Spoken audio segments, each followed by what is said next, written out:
Allah Maha Pemberi rezeki. Kita nggak boleh khawatir. Kalau kita, apa arti yakin dalam bahasa Arab? Istilahnya apa? Percaya dalam bahasa Arab istilahnya apa? Iman. Iman itu dari bahasa aman yang artinya nyaman, tidak ada rasa gundah, tidak ada gangguan, tidak ada zilzal, guncangan, tidak ada raib, keraguan-raguan, aman. Maka orang yang beriman hatinya aman. Orang yang beriman hatinya tentram. Orang yang beriman hatinya nyaman. Kalau kita yakin bahwa Allah Maha Pemberi rezeki, maka kenapa kita merasa takut? Kenapa kita merasa sedih? Kenapa kita merasa khawatir? Kenapa kita merasa gundah? Kenapa kita merasa was-was? Kenapa? Berarti kita tidak benar-benar yakin Allah Sang Pemberi rezeki. Kenapa khawatir? Allah kan yang ngasih rezeki. Kenapa kita harus ngebela-belain banget sesuatu yang Allah benci? Kita ambil sesuatu yang Allah larang demi mendapatkan sesuatu nasi, katanya ikhtiar. Padahal Allah yang memberi rezeki, bukan pekerjaan, bukan seseorang, bukan siapapun, tetapi Allah lah yang memberi rezeki. Sehingga orang yang yakin kepada Allah bahwa Allah itu Maha Pemberi rezeki, dia tidak akan, pikirannya itu nggak akan kemana-mana, nyaman. Tapi ketika dia mulai suuzon sedikit saja, bisa nggak ya saya makan hari ini? Berarti dia sudah suuzon kepada zat Allah Sang Maha Pemberi rezeki. Kalau saya nanti nikah, saya bisa ngasih makan nggak kepada istri dan anak-anak saya? Asa ayyughniyahumullah, kata Allah. Allah yang akan mencukupkan kebutuhan mereka. Yughni bukan cuma cukup, memperkaya mereka. Ngapain lagi khawatir? Yang penting laksanakan perintah Allah. Kalau Allah bilang kerja, ya kerja. Allah bilang cari yang halal, ya cari yang halal. Setelahnya nggak usah khawatir. Maka belajar akidah itu nomor 1 dalam agama. Namanya fiqhul akbar, fikih terbesar. Baru setelahnya ada fikih asghar, yaitu ibadah dan muamalah. Fikih yang paling besar, orang Indonesia itu jarang belajar. Baru masuk ke musola, ke masjid, anak kecil baru TK atau SD langsung diajarkan tentang sholat, fikih kecil. Diajarkan tentang akhlak, fikih kecil. Sedikit yang diajarkan tentang akidah, yang itu adalah fikih besar. Sehingga walaupun dia udah sholat, walaupun dia udah tahu tentang ibadah, tapi dia belum punya keyakinan yang kuat sehingga gampang galau. Muncullah generasi galau. Kenapa? Nggak ada akidahnya. Coba lihat di Mekah, ayat-ayat yang turun di Mekah, apa isinya? Akidah akhirah, akidah akhirah, akidah akhirah. Iman kepada Allah, iman kepada hari akhir. Itu aja terus isinya. Baru nanti setelah di Madinah muncul sholat yang sudah 5 waktu. Walaupun dia menjelang hijrah ke Madinah, sholat 5 waktu, kemudian puasa, kemudian zakat, kemudian jihad, kemudian menutup aurat, hijab, kemudian haji, umrah di Madinah. Kalau sholat menjelang Madinah, walaupun sholat itu udah ada sejak awal risalah, tapi dikonsep dalam bentuk 5 waktu menjelang ke Madinah. Intinya syariat itu baru muncul setelah sampai di Madinah. Sebelumnya akidah akhirah, akidah akhirah. Coba lihat ayat-ayat tentang yang di juz amma, rata-rata akhirah, akidah.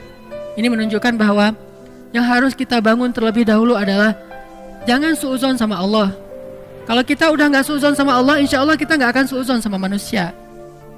Kita tidak akan menjelek-jelekkan manusia. Kenapa? Bagaimanapun juga dia adalah ciptaan Allah. Makanya salah satunya yang paling gampang, misalnya Allah Maha Pemberi rezeki. Udah, kenapa ragu? Kenapa kita bilang ini jangan, ini gak boleh, pekerjaan ini haram, tapi keuntungannya gede? Berarti makin gede dosanya. Udah, tinggalkan saja pekerjaan ini, ambil pekerjaan lain yang halal. Terus saya mau makan apa? Nah, ini yang nggak yakin sama Allah nih, iftira. Ini suuzon sama Allah. Kalau misalnya dikatakan ini haram Ustaz, haram. Tanya lagi ke Ustaz lain, Ustaz ini halal nggak? Haram. Ustaz ini halal nggak? Haram. Dalilnya jelas. Ya sudah, mulai hari ini juga saya langsung akan resign. Saya akan minta berhenti. Bahkan uang pensiunnya pun saya nggak berani makan. Kalaupun saya ambil, saya kasih ke fakir miskin, tapi saya tidak akan makan. Kenapa? Saya tahulah Allah yang Maha Pemberi rezeki. Falima syak. Lalu kenapa ragu? Kenapa was-was? Kenapa khawatir? Gara-gara kurang yakin kepada Sang Pemberi rezeki. Kan enak hidup kalau udah yakin sama Allah Maha Pemberi rezeki. Dan yakin itu yakin yang paling benar. Kalau keyakinan kepada selain Allah, keyakinan yang palsu. Hari ini kita mendapatkan bukti, besok udah gak ada lagi bukti itu. Dia sudah mengecewakan. Tapi kalau yakinnya kepada Allah, Allah Maha benar. Kita sering mendengar itu, Shadaqallah. Bahkan kalau ada orang yang ngaji lupa bilang Shadaqallahul Azim, kita protes. Tapi kita gak percaya sama Allah, itu aneh tuh. Ada orang ngaji, kan Shadaqallahul Azim itu bukan bagian dari ayat ya. Jadi kalau kita habis ngaji bisa bilang Shadaqallahul Azim itu dengan keras atau pelan. Nggak harus Shadaqallahul Azim. Itu kan qori. Kan kita nggak harus gitu. Kita bisa baca misalnya wasa'at masira Shadaqallahul Azim. Bisa. Atau bareng-bareng Shadaqallahul Azim semuanya kan bisa kan? Namanya juga bukan ayat. Kalau lupa dibaca pun tidak dosa. Tapi karena luar biasa ya kita ya, hebat. Kalau ada yang lupa bilang Shadaqallahul Azim, Ustaz kok tadi nggak pakai Shadaqallahul Azim? Tapi giliran dikatakan yang tadi Allah Maha Pemberi rezeki, tinggalkan pekerjaan itu. Terus nanti saya makan apa? Mana Shadaqallahul Azim? Mana yang dia bilang Allah itu Maha benar? Udah gitu terjemahannya salah lagi kan? Maha benar Allah dengan segala firman-Nya. Padahal apa? Maha benar Allah yang Maha Agung. Oh kok gitu Ustaz? Kan udah berpuluh-puluh tahun sejak zaman Soekarno kita udah Maha benar Allah dengan segala firman-Nya. Itulah orang kita, kalau udah jadi kebiasaan gak mau lagi diubah. Takut dengan perubahan. Dia bilang gak boleh fanatik. Kenapa fanatik kepada yang gak benar? Kenapa gak berfanatik kepada yang benar? Itu aja udah terjemahannya salah. Dan terus kenapa juga harus kalau ada qori itu terus sari tilawah harus perempuan? Mentang-mentang gara-gara istilahnya sari gitu harus perempuan? Shadaqallahul Azim. Udah sebelahnya aku berlindung dari godaan setan, nunjuk lagi tuh. Yang terkutuk. Ini kenapa harus gini gitu loh. Aneh kan? Kenapa nggak si qori'nya aja, kan udah ada Quran terjemah, tinggal baca. Dia baca gini nih. Dengan nama Allah yang Maha Pengasih lagi Maha Penyayang, sungguh kami telah memberikan kepadamu kemenangan yang nyata. Kan jelas. Kenapa harus ada dua orang? Satu laki-laki, satu perempuan. Bukan muhrim pula. Saya qori waktu kecil. Jadi saya sering tampil di televisi. Malam Jumat, sari tilawahnya perempuan. Masih kecil untungnya. Coba kalau udah remaja, sari tilawahnya perempuan, qori'ah, suaranya bagus. Dia aku berlindung apa segala macam. Nanti kalau ayatnya tentang neraka, oh, kayak orang baca puisi kan? Ini karena kebiasaan kita. Makanya kalau kita rajin bilang Shadaqallahul Azim, kenapa Shadaqallahul Azim itu gak masuk ke hati? Kenapa cuma di lisan? Shadaqallahul Azim, Maha benar Allah yang Maha Agung. Kenapa enggak? Oh benar tuh, memang benar, ayat itu memang benar.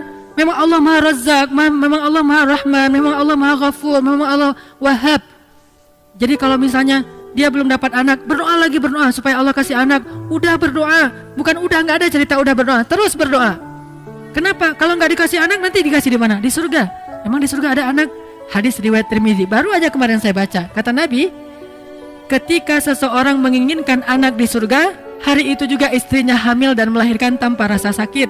Hadis riwayat Tirmidzi. Abu Dawud, ketika seseorang menginginkan anak di dalam surga, hari itu juga istrinya hamil dan melahirkan tanpa rasa sakit dan tanpa menghilangkan keperawanannya. Lahir anaknya. Berarti kita punya anak banyak di surga? Punya anak banyak. Makanya gak usah berputus asa, minta aja anak. Rabbi habli minas salihin, Rabbi habli min ladunka waliya, waj'alhu Rabbi radiyya, Rabbi habli min ladunka dzurriyyatan thayyibah, Rabbana hab lana min azwajina wa dzurriyyatina qurrata a'yun. Kok belum Ustaz? Ala inna nasrallahi qarib, innallaha sami'ud du'a, Rabbi habli minas salihin, Rabbi habli minas salihin. Terus saja minta. Kenapa? Allah kita yakin Sami', Maha mendengar. Dan kita yakin, kata Nabi dalam hadis qudsi, Allah berfirman, aku malu kalau melihat hambaku mengangkat kedua tangannya lalu aku tidak mengabulkan doanya, itu aku malu.